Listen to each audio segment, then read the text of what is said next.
Hello guys, welcome back to my channel. How are you? I'm so excited. We are finally talking about Crowntide. I actually finished this last night and I wanted to film and just spew everything that had happened, but it was 11 p.m. and I needed sleep because I had a book club today. So I'm just now sitting down to recap everything that happened in the penultimate Lightlark book, Crowntide. I'm so excited. A little bit of a recap, a little bit of how we got here. Crash course. Lightlark book 1, we are following Isla, who is going to her first centennial. The centennial is an almost trial games competition setup where the rulers of the different realms in Lightlark need to team up and hopefully defeat the curse. And this year, of course, is different and special. Nightbane, which is book 2, focuses a lot more on Grimm and Isla's past and recovering old memories and a quest, as well as the looming potential war. And in the last book, Skyshade, we learned more about the original founders of Lightlark, Cronin, Horcus, and Lark especially. And we ended on Isla and Lark journeying through Cronin's portal to another world in hopes of killing Lark on the other side, taking her power of resurrection, and bringing back all the people she's killed before. Quite the wild ride to kick off Crowntide. I also want to give a non-spoiler review of this book for anyone who might be interested and isn't quite ready for the whole recap but wants to know how I felt about this. I'm gonna be honest, this is my favorite book in the entire series, which is really brave to say, seeing as I didn't really like the first 50% of the book. I honestly felt like it was a little bit stale and repetitive. I think all of these books are repetitive. I'll talk about it a bit more later, but probably should have been kept to a trilogy length. I know a lot of people were very mad that this was not actually the final book, but I knew that going into it, so I didn't have any crazy feelings towards a cliffhanger. But I adored the second half so very much that I was truly sitting there with my jaw hung open, shocked by almost every twist. I never knew what was going to happen next. I was on the edge of my seat. I was having one of my best reading experiences of the year 2026. Genuinely, this was one of the best reading experiences that I had. The second half was so strong. So I had a lot of fun with this, and I'm so excited to recount this tale with you today. So the first thing that's noticeably different about Crowntide versus the rest of the series is this is when we get all 3 of our characters' perspectives. We have Aura, we have Grimm, and we have Isla. I did do the math whilst I was reading, because why wouldn't I? Aura has 28 chapters, Grimm has 30 chapters, and Isla has the most at 37 chapters, which I think makes sense. She's, the main girl. But it was interesting to see which of the 2 love interests would have maybe the more perspectives. And no spoilers yet, but I'm not surprised it was Grimm. But in this first chapter, we are in Oro's perspective, and he is, reeling about the revelation that Isla is gone with Lark and is probably in the most danger she's ever been in, which is saying a lot as somebody who's always on death's door. And while Oro's kind of keeping it button tight and just, experiencing his emotions internally, Grimm is having a full meltdown. He is sobbing on the ground, having a horrible time. And then Grimm decides, it's up to them to figure out how they're going to find Isla, and they start plotting how they're going to open up a portal to get to another dimension to find Isla and save her, which is, a lot more work than they thought it was going to be. But this is the start of them potentially teaming up. Now, I need to remind you of a big prophecy surrounding Isla, but also just the trio in general, this little love triangle. There is a prophecy that one person is going to have to make a decision, a person who is split in halves, and will have to make a decision to kill somebody and save the world or destroy it. And so that's the big undertone of the story is who is this prophecy about? Everyone's assuming that it's Isla. The whole point of the series is that Isla has to choose between Oro and Grimm on who she would like to kill and who she would like to be with. I guess forever, because I guess they're immortal. But then we finally get to see Isla with Lark in this endless desert. They have been taken captive by some pillagers who are picking up the corpse of bodies who are kind of mangled when transferring to different dimensions. It's also very important to note that Isla does not have access to most of her powers and abilities right now. She's quite powerless in this situation. Luckily, we know she's had a lot of training with Poppy and her other guardian, Tara, so she's very used to fighting and rescuing herself. But it is notable that for the first time, she doesn't have access to literally all of the abilities of Lightlark, all of the powers. But Lark was originally from this world and also does not have access to a lot of her power, and is kind of just going with the motion and doesn't mind being held captive, while Isla is like actively trying to find a way to escape and save them. And so the boys' first step in the quest is that they're gonna go talk to Cleo, ruler of the Moonlings, who also is able to control water, and she parts the sea for them so they can continue on a quest following in Oro's father's footsteps, because he was always looking for something. And Cleo knows that it's in the depths of the water and the depths of the ocean, so she uses a lot of her strength and magic to part the seas, similar to a Pirates of the Caribbean thing.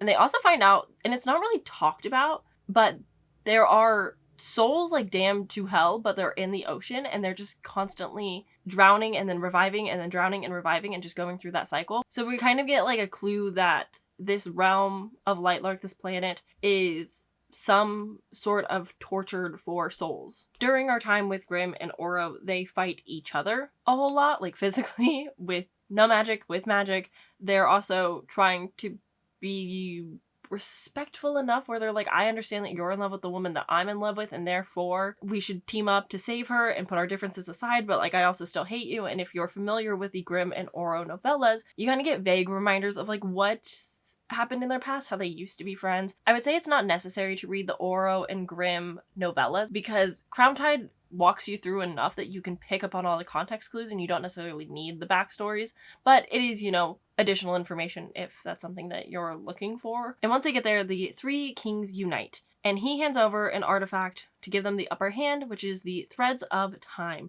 It's like a sand-like string that can show you the past. We learn from this third king that this item in Cronin's hands can be incredibly dangerous, but in Isla's hands can help give them, a upper hand against this battle. But we also get a flashback of Grimm retrieving the black diamond, the Diamond Infinite, from this island that his dad had always been wanting, and he went and got it as a wedding gift to Isla. This is like an incredibly powerful stone. It has to choose someone to claim it. It's like the most powerful thing you could be. As a wedding gift, Grimm gave this to Isla, and she's been wearing it around her neck. It's the necklace that she pulls anytime she's summoning him to her when she's in trouble. But now she's in a different dimension. She is in Cronin's world, and this is a very powerful item that in Cronin's hand could be a really big deal. So that's also, a hesitant mention at this point where it's like, oh no, he could get his hands on Isla and kill her to take her necklace, the diamond that gives him infinite power. Grimm, throughout this experience of them being a team, is definitely the one who has the most agency. He comes with the ideas and the plans and figures out how they're going to get to Isla, whereas Oro is kind of the schmoozer behind the scenes. He's not really making decisions or coming up with anything, but he's also very like, I will talk to who we need to get our foot into the door, because Grimm has a bit more of a harsh edge to him. He's a little bit harder to like, whereas King of Lightlark, Oro, is enjoyed by most people. And so that's kind of their dynamic as they're finding their way through these puzzle pieces, I guess, this quest, this journey. Eventually back on, I'm going to call it Skyshade. If you don't remember, Skyshade is the world that Cronin was on, so it's like the other alternate universe, not alternate universe, the other dimension. We're going to call it Skyshade from now on because it's a little bit easier and less words. But back on Skyshade, we have Isla and Lark, who are escaping their captors when a rainstorm comes.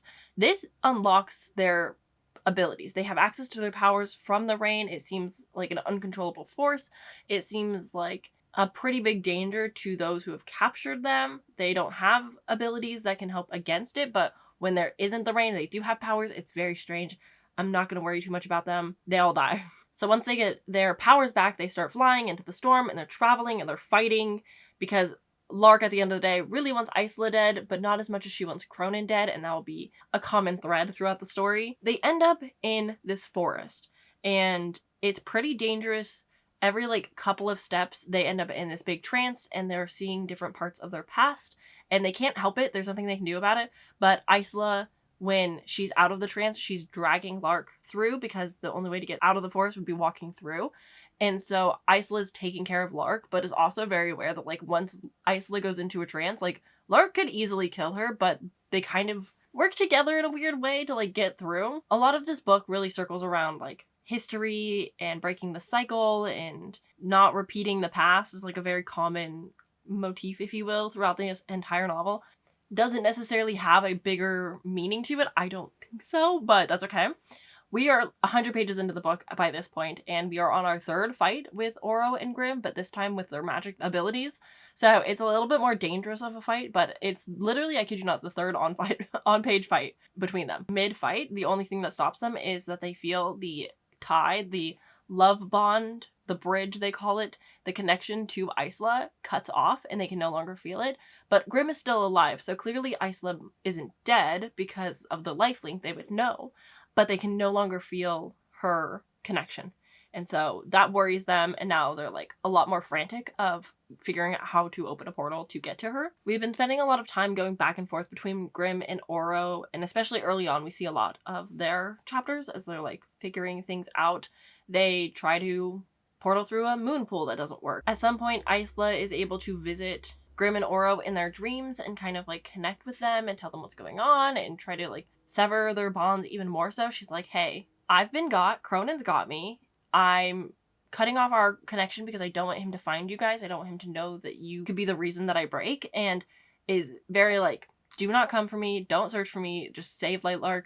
Let me be. And they're of course not going to accept that in any way, shape, or form. But she is somehow, and I could not explain to you how, she is somehow able to visit them in their dreams and like talk to them. And she has like this very like emotional reconnection with Oro as she's explaining what's going on. And like it's, again, like more emotional. Whereas when she goes to see Grimm, it's a little bit more provocative, if you will. Grimm and Isla have a lot more like passionate sexual chemistry throughout the novel. And I know a lot of people critique this because it is young adult and it certainly doesn't always feel like it. There is a lot of mentions of sex, but I would say the chapters are maybe no more than 3 pages and it's not descriptive in sexual ways. It's more like the emotions around it and the feelings that they have towards each other and the connection by it. It's not like super on-page graphic in any way. But it does happen like quite a lot, which I can understand for like too young of readers, it being too much, but also teens do the hanky-panky, so like, I don't know. To each their own. We also have a moment where Oro and Grimm go talk to Azul, because they figured that Azul's dead husband, who was also a moonling, could have a lot more historical context to things that Cleo just unfortunately didn't have just based off their ages. So they're able to commune with the dead. Grimm is visited by his father, and it's a quick but disappointing conversation. Oro sees his brother Egon and his beloved Violet, and Oro's like, I cannot break their heart and tell them like what Aurora did and that she was like the reason for their death and the curse and everything because of the betrayal of the love triangle, history repeating itself. We get it. But then there's Azul, who gets to speak with his husband and get some answers about the past and how it could influence things and like the meaning of prophecies. That'll come back later. We finally return to Skyshade back with Isla, and we learn that Cronin has got her, and he has been using his shadow magic to basically break into her mind and see all of her memories and is able to manipulate her memories. So if she has a memory of like being with somebody, he's able to manipulate it so that she killed him, and is also like able to go pretty deep and see everything, but she's also trying to fight him and she's trying to build a wall so that he can't see things. It's hard to read sometimes. Like, it is brutal. It sounds painful. She's not having a good time whatsoever. It's like the worst torture she's ever been through. But he's trying to break her down, just being like, look, none of these people in Lightlark care for you. They all think that you're a monster. They don't like you. Why are you fighting so hard for them? Just give in. Let me wield you as a weapon. Work for me. Because he's unable to take the diamond off of her neck for now. And so he's trying to convince her in his corrupted way of like, join me, be my weapon. With us combined, like, we could take over the galaxies. Grimm and Oro, on the other hand, are still trying to find their way to Isla. So they use the threads of time to travel back and talk to Horus so that they can learn more about portaling. Because Horus, again, is one of the original founders of Lightlark. So he knows how to make the portals, even though it's a very dangerous job. And it's very difficult, not impossible, but very difficult to do. But also, before this, there was an instance of Oro. He'd been using the threads of time prior to this experience, and he spent 2 days in a trance with, like, the threads, like, in his veins. Very gross. And was just, like, seeing everything from the past, his friends had to pull him out and were like, hey bro, like stop doing this. This clearly is unsafe. And he's like, no. We have to learn from the past. We have to learn so we don't repeat it. And he's very obsessed with that notion.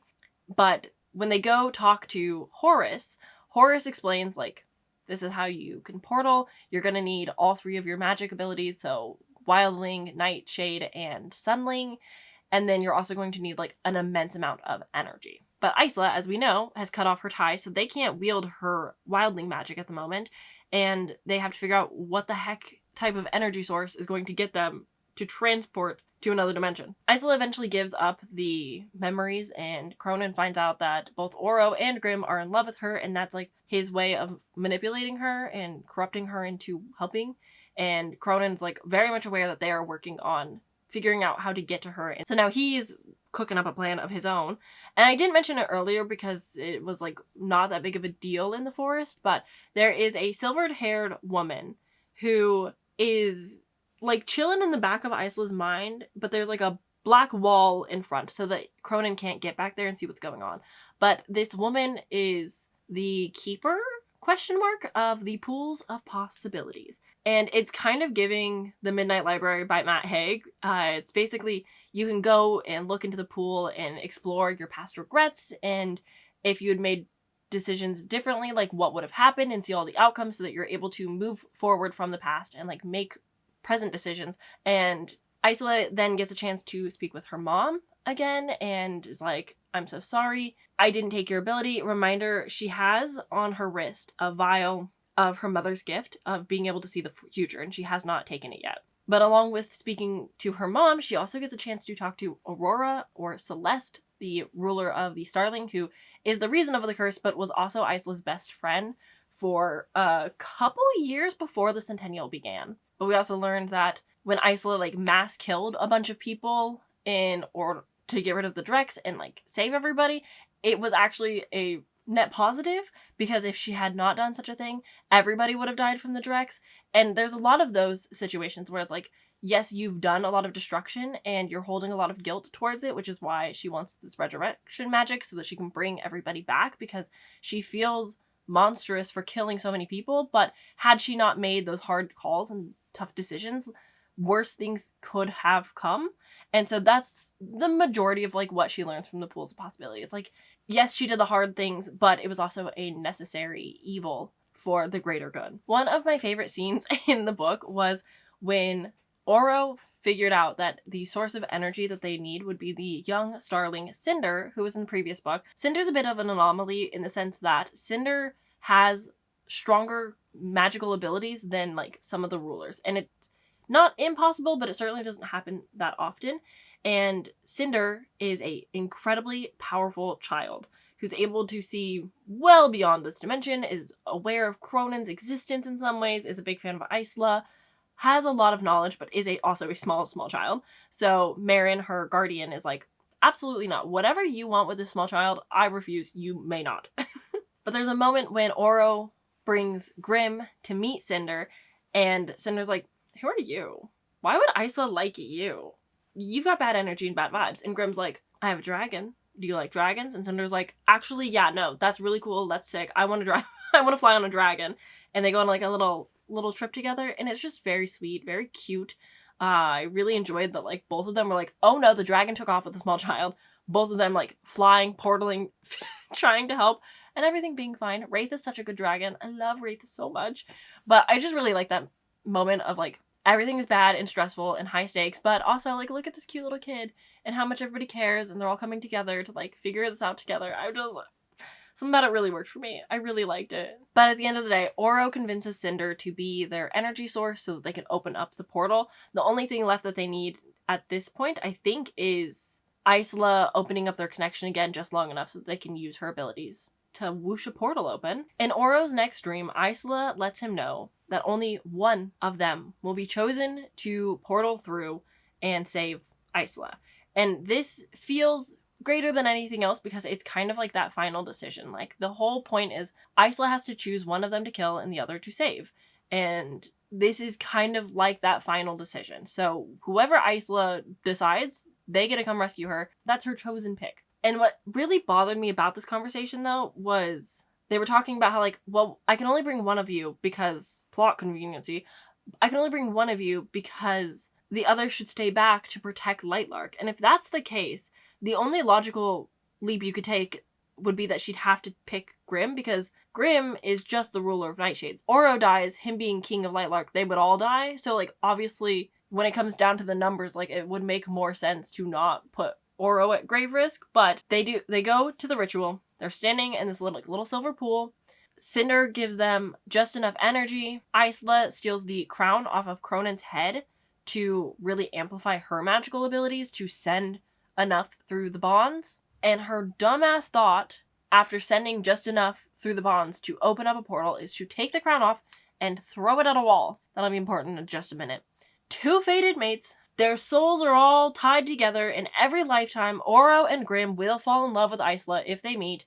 It is destined. They're all just forced into this life forever. This is what it is. And so Isla decides that she is going to pick Grimm to rescue and save her and to be her partner forever, because she will always love him a little bit more than Oro. And I'm going to be honest, yes, this is a book for the Grimm girlies, but I've been saying that from the very beginning. And the way that in 50% of this book, when it gets really, really good, is when Grimm shows up to save Isla. And I kid you not, Cronin takes every memory of Isla from his head and he doesn't remember her at all. What do you mean? That hurt me so bad. I was shocked. I shouldn't have been, because obviously Cronin has like this mind magic. It's like a very normal like Nightshade thing.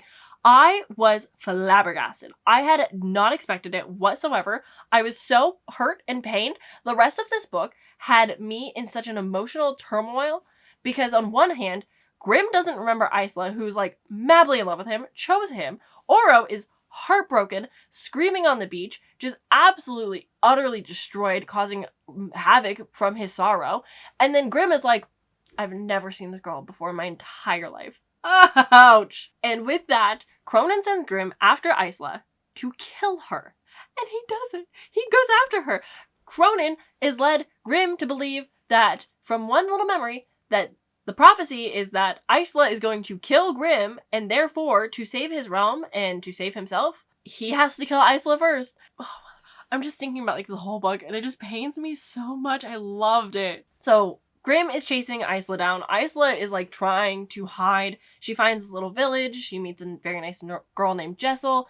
They kind of take care of each other, and because of Grimm's ability, a storm is called, and Isla is able to get her powers for the time being. And so they're kind of having like a battle, if you will, and like the storm keeps picking them up and teleporting them to different locations. And oh my god. And so one of the places that they end up is like snowy mountains, and Isla's like, don't you remember when you took me to your cabin and you told me about your family? And he's like, I would never do that. That doesn't sound like me at all. Whoever that Grimm was weak. I am strong. I could never fall in love with someone like you. Nightshades don't do this. And then they end up in a water situation, and Grimm feels in his soul, deep in his soul, he knows something's up. He knows something's not right. He can feel all of the holes in his memories. And he sees Isla unconscious in the water and like picks her up. He picks her up and he takes her back to Cronin. But before they went back, during their storm travel, Grimm is struck by lightning, gets one memory. And it's the memory when Isla is dying in Grimm's arms when they were getting Cronin's sword in Nightbane. And Grimm's like, there's no way I was this upset over a girl dying in my arms. There's no way that I would sacrifice my life for her. Like, no way would we be lifelink. That's craziness. No. But he knows deep in his soul something's not quite right. He's got holes in his memories. He doesn't feel all there. Like, a lot is clearly missing. And so he sees Isla unconscious in the water, picks her up, and brings her back to Cronin. Now, luckily, Grimm is smart enough to know that, like, Isla is the piece of something. And so he convinces Cronin that, like, look, Isla is so in love with me that I can probably talk her into being on our side and working for us and doing our bidding. So, like, give me some time to work this out. I've got this.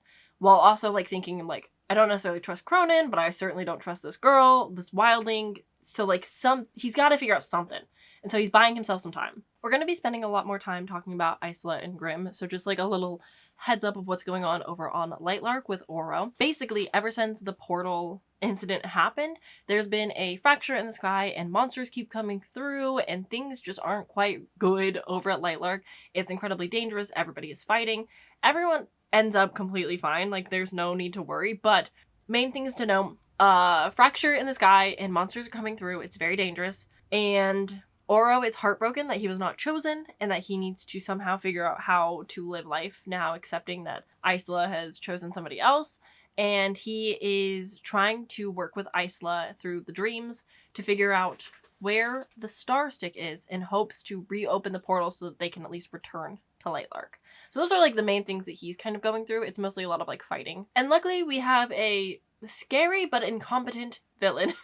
So Cronin lays his whole plans out for Grimm and Isla and it's just like, so look, what I like to do is I go around and I collect planets. I make the rulers bend down to me and I take over their worlds. And if they don't, I completely destroy them, absorb their powers, become all powerful and evil. And so he's trying to very much just pillage and take over the galaxy. But we also learn that he is missing a key.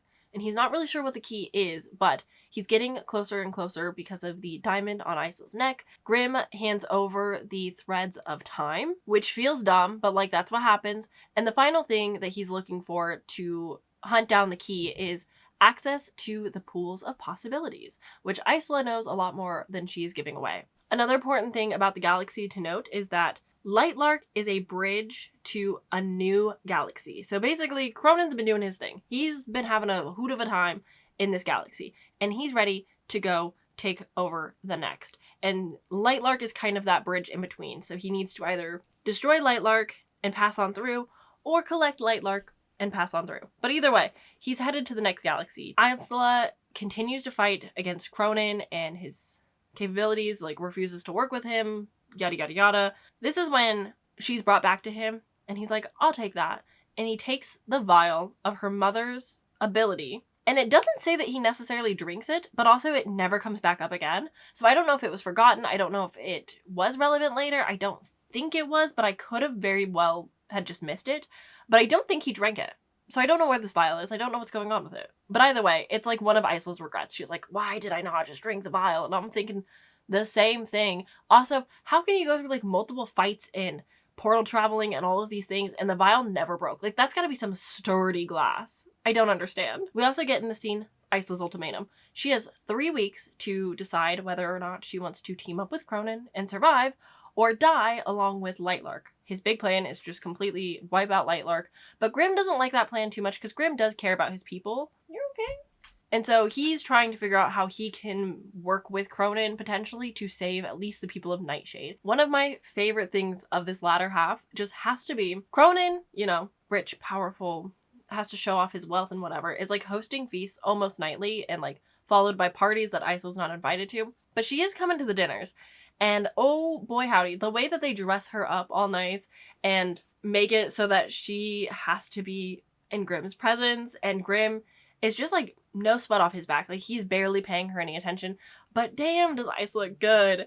And she is trying so hard, yet subtly, but like also, you know, is coming on strong, depends on the scene, but is very much just like, I'm going to win Grimm again. Like I am in love with him. I chose him. I know deep down he loves me. He just doesn't remember. And so she's doing the best that she can to like convince him and have these small moments in the hall. He's starting to like admire her in some ways because she's ambitious and she's not afraid to like fight or play dirty or go against Cronin directly, and is just like very blunt about a lot of her feelings, which he kind of has a slight appreciation for. And then we have the classic knife to the throat scene in the hall. She has him pinned up against the wall, knife to his throat. He flips it on her. She flips it back on him. I love them so much, you guys. I love them so much. There is something special about like trying to remind somebody like why you're in love, what they see in you, what you see in them, trying to convince them of the good deep within them that they don't understand. It's the flirting that I want in a book. Like I understand the girlies who love the slow burns. I want to see the flirting. I want to see the romance. I want to see the connection between my characters. I am all for them losing memories, even if it is an annoying plot inconvenience to me. It is juicy. It's interesting. It's nice. It's a lot of remembering things that we've seen before, so it does feel repetitive at times, but because I'm such a fan, I don't even care. Eating this up. It's my favorite. Another moment that we have between them is like Isla grabbing his ankle and him kind of remembering one of the scenes, and it happens to be a memory of one of their down and dirty moments, and so he just is like constantly thinking of that. Another scene of them together is Grimm is like, why do you have the necklace? Why do you, how did you get the diamond? She's like, you gave it to me. And he's like, there's no way I would ever do such a thing. That's so dumb. And she's like, haven't you tried to take the necklace off your neck? And he's like, oh, I didn't even realize I had a necklace on. No, I can't take it off. That's so weird. She's like, yeah, we're married. Hello, husband. I'm your wife. And also, like, you know, we're life linked, so, you know, you die, I die, vice versa. Whoopsies. But oh my gosh, I just love these little moments of them, like, her trying so hard to find the kindness deep within him just being stubborn, hard ass, like, absolutely refusing every which way she comes.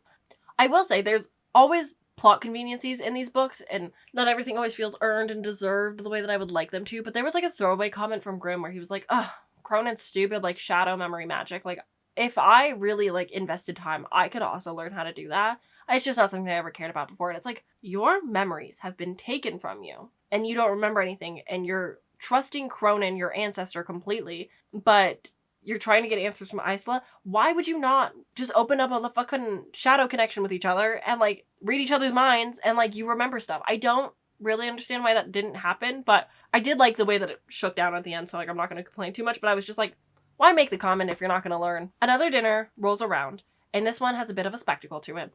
If you recall, when Isla was running through the village and like trying to lay low from Grimm, who's trying to kill her, she met a girl named Jessel, who had 2 young boys that she kind of fostered that were orphaned, and was just kind and helpful and listened to Isla's story and was just like, hey, fucking kill Cronin if you can. But now all of these rebels have been picked up by Cronin, and he's basically like, you get a hit on me with this knife, you will survive. If not, you die. And each one after the other is them trying and failing and dying, and it's horrible to watch. Isla is like shaking. She's like, I need to do something. Grimm, a hand on her thigh, holding her down, is just painfully watching. But when Jessel shows up, Isla's like, allow me. Hands her the knife. It's like, if you can get a hit on me, I'll let you live. Same deal as Cronin. And Jessel tries to fight, and Isla slits her throat. Why? Because Isla is trying to get resurrection abilities.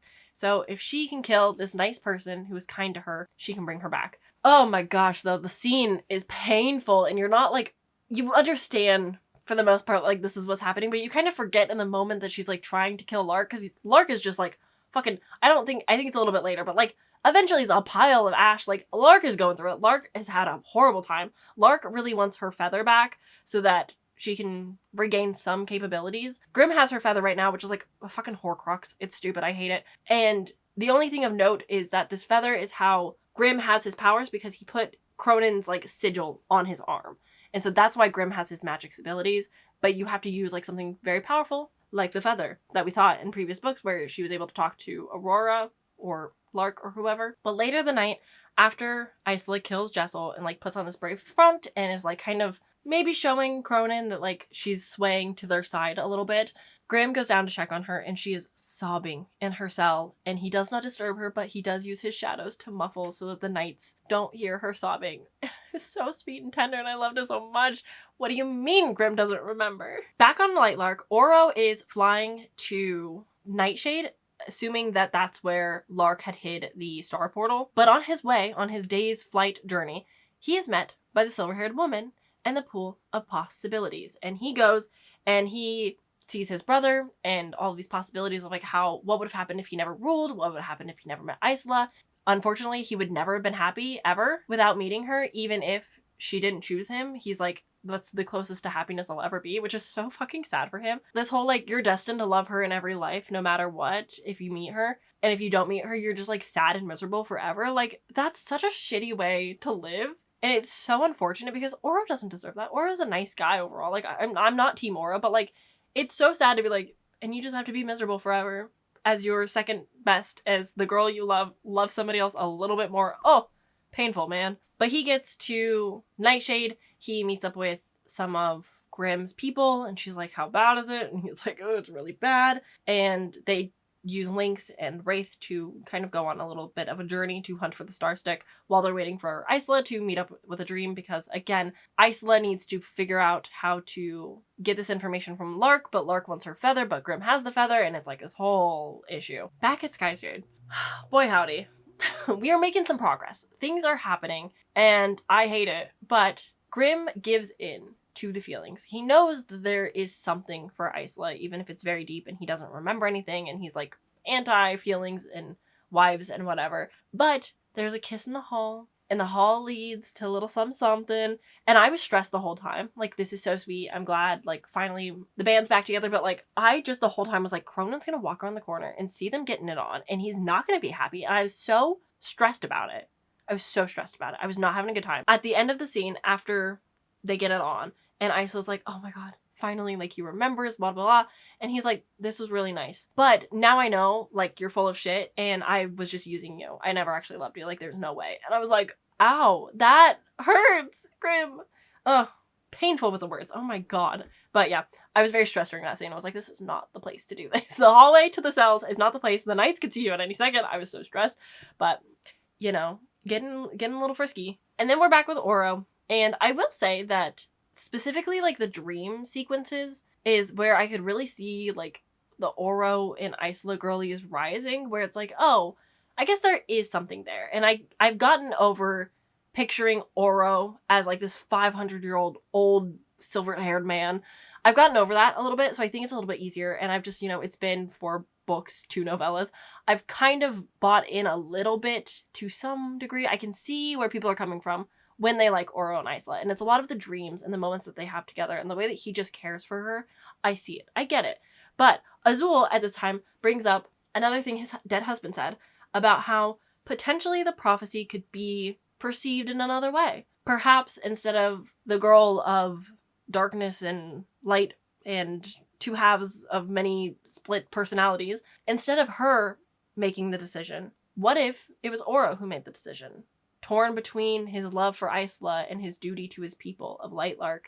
And what if, to end the destruction of the world, he just killed Isla and brought all of this to an end? Oh, what a tough decision. Like, the girl you're in love with who chose somebody else, and it's up to you whether or not you could pull the trigger on killing her. Hard decision, man. Back on Skyshade, we have another dinner demonstration.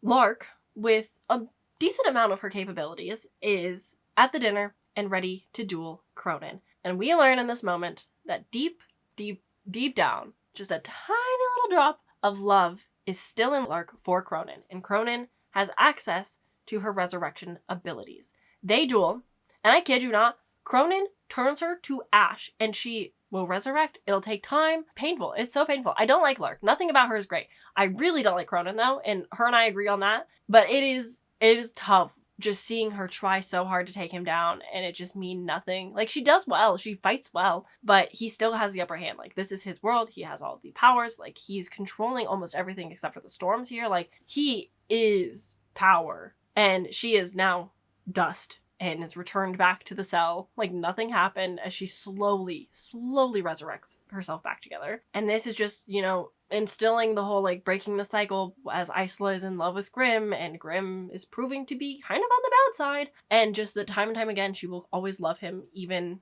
if things aren't working out the way that she dreamed. And on the final days, Grimm overhears that Cronin is going to be attacking Lightlark earlier than promised. So before the 3 weeks is up, Grimm goes to help Isla escape.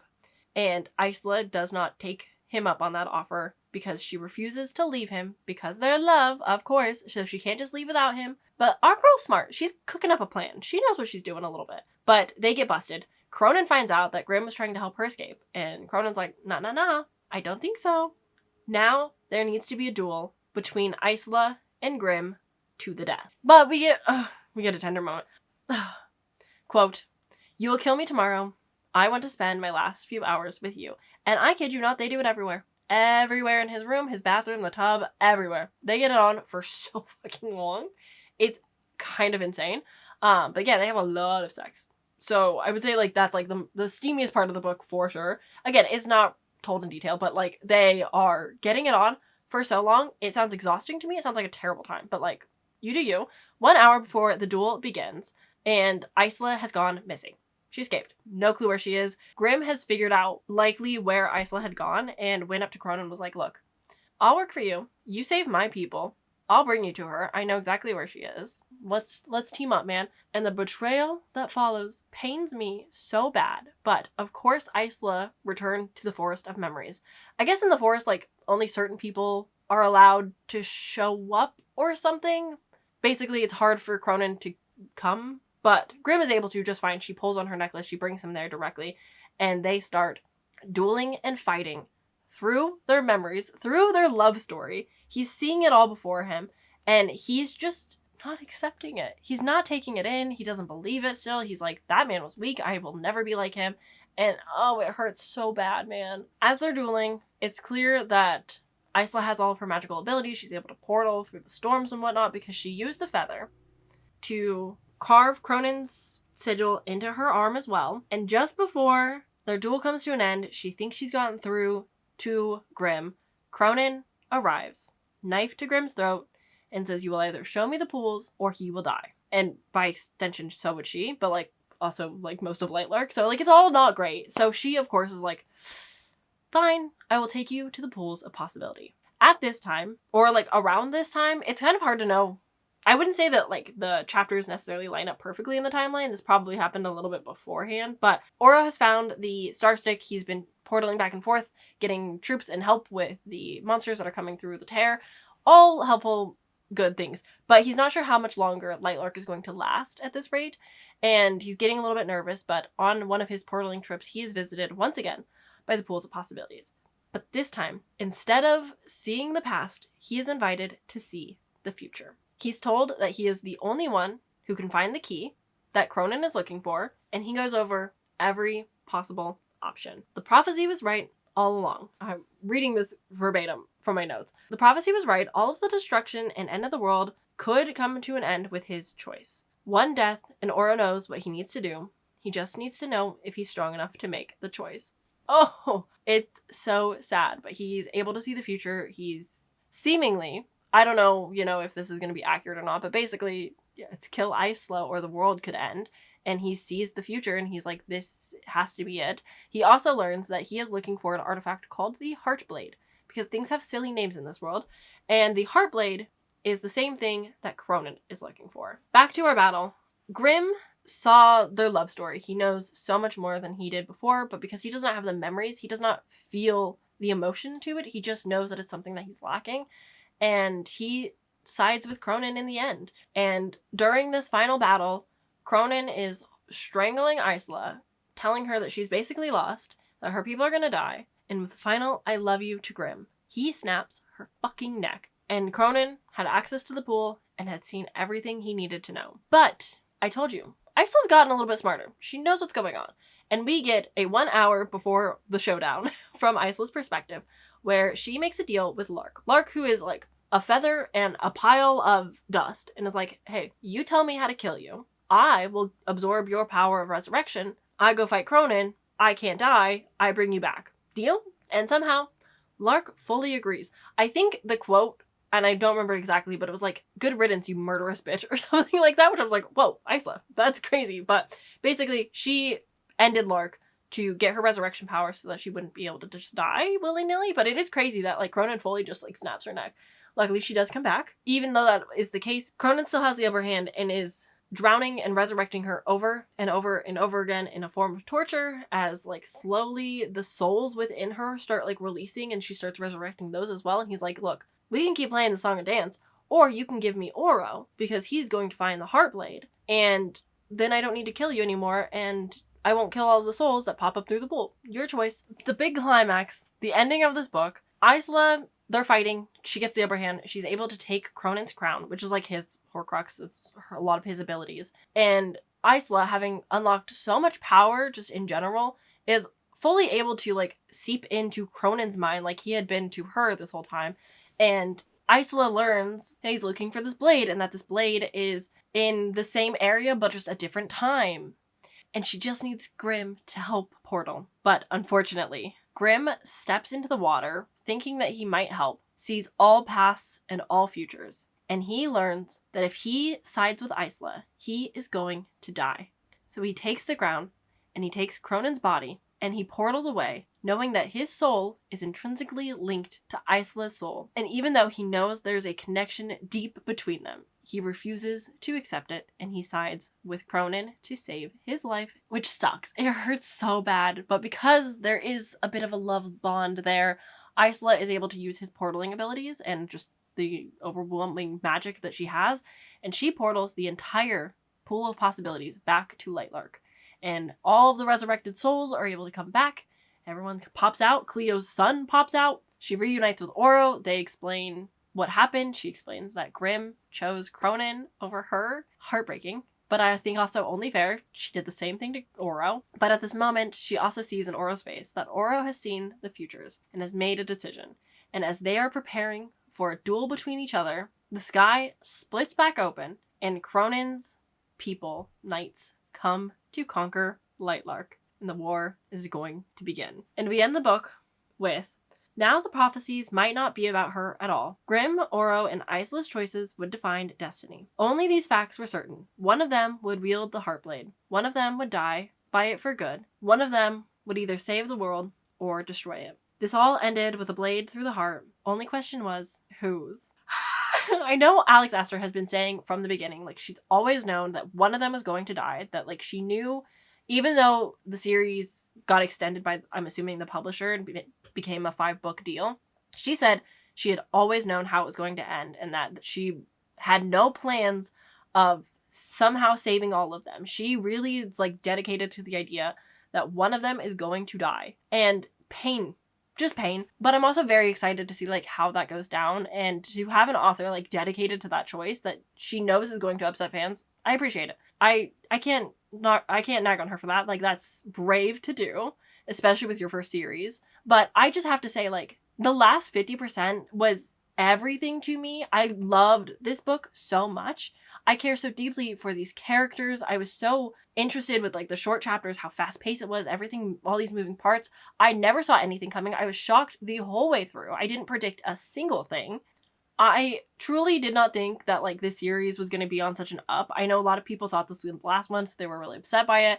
I adored this. I am bummed that there's no news yet for book 5. If the second there is, I will announce it. I'll talk to you guys. I truly, though, could not have had a better time with a Lightlark book. This was everything. This is, I kid you not, the second best book I've read in this entire year. It was so good. I was gripped the entire time. I could not walk away. I was thinking about it constantly.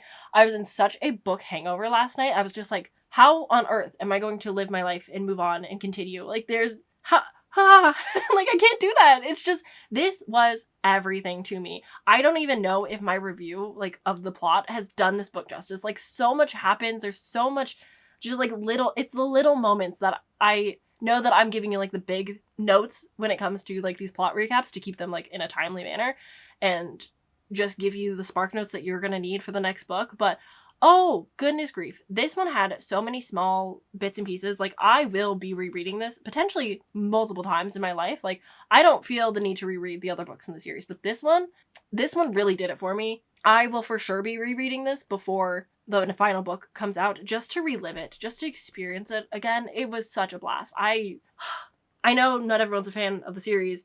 I know a lot of people don't like the choices that were made. A lot of people were mad about Cronin taking Grimm's memories, but it's like, what else are you gonna do?